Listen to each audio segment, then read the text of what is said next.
পুলিশের জন্য হচ্ছে, বালির ওসি করছে, আমরা এই ওসির সাসপেনশন চাইছি। আমি এফআইআর করতে বলেছি প্রার্থীকে, ভিডিও দেব, এটা সুবিধা পোর্টালে পারমিশন নিয়ে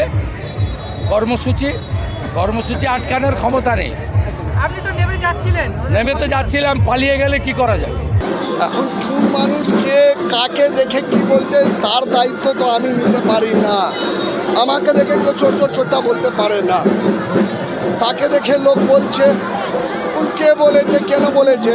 কিন্তু যদি কাউকে চোর চোর চোরটা বললে আইসি ট্রান্সফার হয়, এই থেকে বেশি হিটলারশাহী হতে পারে?